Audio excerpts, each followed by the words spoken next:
L'association Charcot 29 nous propose de parler de la sclérose latérale amyotropique, plus communément appelée maladie de Charcot. Une maladie neurologique dégénérative qui touche aujourd'hui jusqu'à 8000 personnes en France. Patients et spécialistes nous informent. La sclérose latérale amyotrophique, maladie neurodégénérative, fait partie des maladies dites rares. On estime le risque d'être atteint par cette maladie à 1 sur 300 pour un homme et 1 sur 350 pour une femme. C'est une maladie neurologique qui va entraîner une dégénérescence des cellules nerveuses motrices. Alors il y a deux types de cellules nerveuses motrices. Il y en a une qui part du cerveau et qui va jusqu'à la moelle épinière, et l'autre qui va de la moelle épinière jusqu'aux muscles. Et donc c'est ces deux neurones moteurs, deux cellules nerveuses motrices, qui vont dégénérer. Habituellement, ça arrive plutôt entre 55 et 65 ans. Pour les symptômes de la maladie, comme c'est une dégénérescence des neurones moteurs, des cellules nerveuses motrices, ça va entraîner une paralysie, une perte de force musculaire, une fonte musculaire, et donc ça va entraîner une paralysie progressive qui va s'aggraver avec le temps. C'est une maladie handicapante avec l'évolution bien sûr, parce qu'il y a une paralysie qui s'installe. Et puis quand les muscles de la respiration sont atteints, eh bien, on peut avoir une insuffisance respiratoire, et les patients habituellement vont décéder de complications de l'insuffisance respiratoire, d'une défaillance respiratoire. Avec la SLA, le quotidien des malades se retrouve vite bouleversé. Aujourd'hui, je n'ai plus assez de force et donc j'ai fait l'acquisition d'un robot qui permet de me nourrir de manière automatique, mais c'est moi qui ai le contrôle de la cuillerée. Je donne des impulsions quand je veux avec mon pied. J'ai toutes mes capacités cognitives et autres.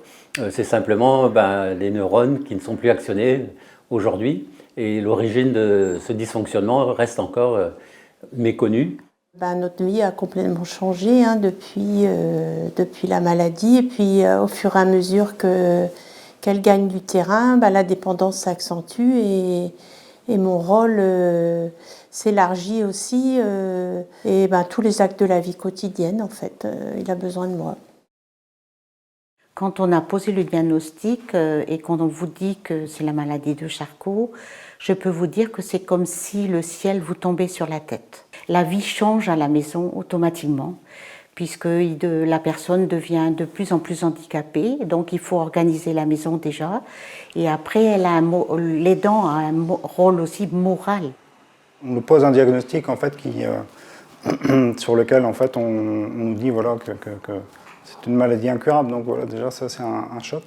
Donc ça nécessite déjà de faire un cheminement dans son cerveau en fait, pour pouvoir non pas accepter mais comprendre et vivre avec. Enfin, je ne suis pas seul, j'ai une famille qui est présente au quotidien en fait, et qui m'épaule.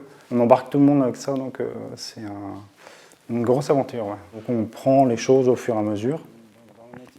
Et on s'adapte et on se réadapte, et c'est le quotidien, c'est comme ça, on fait front comme ça en fait, en tout cas tous ensemble.